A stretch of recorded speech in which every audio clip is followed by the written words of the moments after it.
है युवा, क्या कर सकता है युवा, भविष्य प्रमाण अवश्य देगा। देवी शक्तियों का आवाहन हुआ है, देवी शक्तियों का आवाहन हुआ है, अब दानव दल प्राण अवश्य देगा। युद्ध शुरू हो चुका है, जी हाँ साथियों, युद्ध शुरू हो चुका है, अब धनुष पर बाण अवश्य होगा। राष्ट्रपुरोधा सक्रिय हुए, राष्ट्रपुरोधा सक्रिय हुए, अब राष्ट्र निर्माण अवश्य होगा, राष्ट्र निर्माण अवश्य होगा। नमस्कार, मैं cadet Harshita Tiwari, 77 UK battalion NCC, आज के दिए गए विषय राष्ट्र निर्माण में युवाओं की भूमिका पर अपने विचार विमर्श करना चाहती हूँ। साथियों, इससे पहले कि मैं आज के दिए गए विषय पर आऊं, कुछ महत्वपूर्ण बिंदुओं पर आप सभी का ध्यान आकर्षित करना चाहूंगी। आज का विषय तो आप सभी ने सुन लिया होगा, लेकिन कई साथियों को इसका मतलब नहीं पता होगा। सबसे पहले हम जानेंगे राष्ट्र से क्या मतलब है। जी हाँ, हम राष्ट्र से क्या समझते हैं। राष्ट्र एक ऐसी ऊर्जा, एक ऐसा समूह, एक ऐसी विचार तथा सोच है जिसमें मानव की परवरिश की ख्वाहिश की जाती है। अब सवाल यह उठता है कि राष्ट्र निर्माण से क्या मतलब है। राष्ट्र निर्माण से मेरा अभिप्राय है हर एक वर्ग, हर एक जाति, हर एक समुदाय, हर एक रंग को समानता से आगे बढ़ाना और साथ ही में समाज में न्यायिक व्यवस्था का सुदृढ़ीकरण ही राष्ट्र निर्माण है। सवाल यह भी उठता है कि राष्ट्र निर्माण की हमें आवश्यकता क्यों पड़ी। आज हमें राष्ट्र निर्माण जैसे विषय पर यहाँ पे चर्चाएं करने की आवश्यकता क्यों है। तो साथियों, राष्ट्र निर्माण की आवश्यकताएं हमें इसलिए पड़ी क्योंकि हम सभी समाज के हर एक अंग को, हर एक भाग को साथ लेके चल सके। चाहे एक समय पूर्व किसी विशेष जाति का शोषण होता रहा है, अगर किसी विशेष जाति को शोषित किया गया है तो हमें उस पथ पर नहीं चलना है साथियों, हमें नई राह बनानी है जिसमें बाघ तथा बकरी, जी हाँ साथियों, बाघ तथा बकरी एक ही घाट पर पानी पी सके। भारत युवाओं का देश है। कहते हैं ना, चित्रकार चाहे तो तस्वीर बदल सकता है, चित्रकार चाहे तो तस्वीर बदल सकता है, और अगर युवा जागरूक हो, और अगर युवा जागरूक हो तो इस देश की तकदीर बदल सकता है, इस देश की तकदीर बदल सकता है। साथियों, विश्व का एकमात्र युवा देश भारत, जिसमें अभी मौजूदा समय में 70 करोड़ से भी ज्यादा युवाओं की संख्या है, और 2011 की जनगणना की माने तो 2022 तक हमारे युवाओं की औसतन आयु 29 वर्ष होगी। लेकिन क्या युवाओं को उनकी आयु की सीमा से बात कर देखना सही है?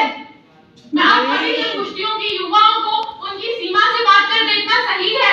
नहीं, बिल्कुल नहीं साथियों। युवा वो है जो नई ऊर्जा रखता है, नई कोशिशें करता है, परिवर्तन को स्वीकार करता है, अपने मन में सकारात्मकता रखता है, वह युवा है। राष्ट्र निर्माण में अगर मैं युवाओं की बात कर रही हूँ साथियों, तो आप ये मत समझिएगा कि मैं सिर्फ पुरुष वर्ग की बात कर रही हूँ, मैं किसी एक विशेष वर्ग की बात कर रही हूँ। युवाओं से मेरा मतलब महिला वर्ग भी है, क्योंकि इतिहास तो इस बात का गवाह है कि जब जब इस देश को संकट आया है, जब जब इस देश कहीं पे बढ़ने का अग्रसर हुआ है, तब तब महिलाओं ने पुरुषों से कंधा मिलाकर देश निर्माण में अपने को उनसे कंधे मिलाकर अपने को आगे अग्रसर किया है।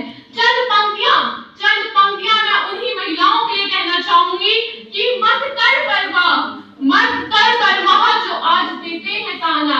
सब देते हैं ताना, सभी लोग देते हैं कि पुरुषों की तरह आगे बढ़ रही है, मर्दानी बन रही है, तो उन सभी महिलाओं के लिए मैं बोलना चाहूंगी, मत कर परवाह जो आज देते हैं ताना, झुका देंगे उनके सर भी, झुका देंगे सर जब आएगा तेरा जमाना। लहरों का काम है तो तूफान बन जाना, लहरें बन जाएंगी तूफान, कश्तियों का काम है बहना।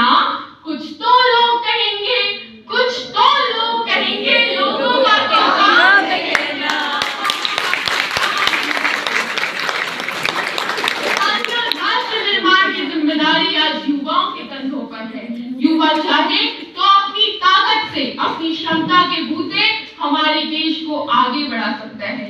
जो हमारा देश आज विकासशील है उसको विकसित बना सकता है। हमारे देश को अटल सिरमौर साबित कर सकता है ये युवा है। और हमारे राष्ट्र निर्माण की कुछ मूलभूत आवश्यकताएं होती हैं। हर चीज की कुछ मूलभूत आवश्यकताएं हैं, वैसे ही राष्ट्र निर्माण की भी कुछ मूलभूत आवश्यकताएं हैं।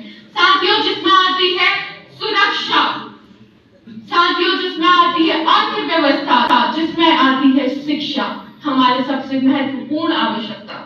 अगर मैं शिक्षा की बात करूं तो आप उन सभी मंचों का हिस्सा हो जैसे नेशनल क्रेडिट कॉर्प, राष्ट्रीय सेवा योजना, ऐसे कई मंच हैं जिससे युवा जुड़कर हमारे समाज को शिक्षा से जोड़ सकता है। अगर हमारा समाज शिक्षा से जुड़ेगा तो न केवल सामाजिक बदलाव आएगा अपितु लोगों की सोच में, लोगों की जीवन शैली में एक सकारात्मक बदलाव आएगा।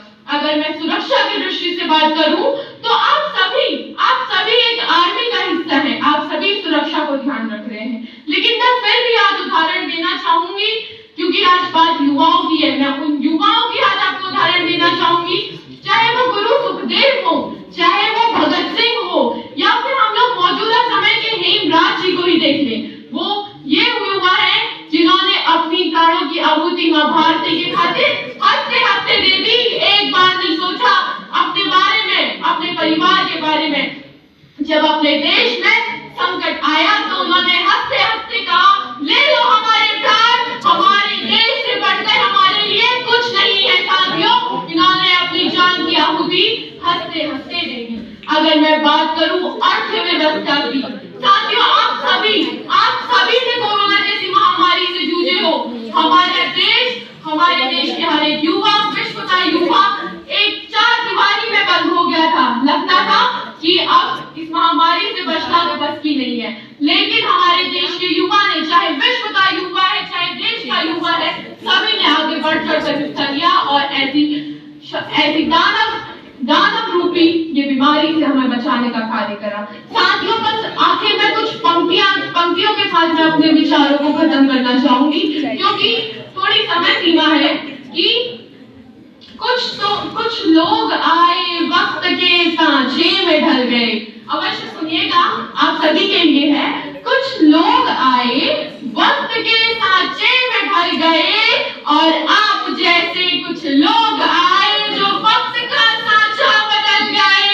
आप जैसे लोग आए वक्त का सांचा बदल गए। धन्यवाद।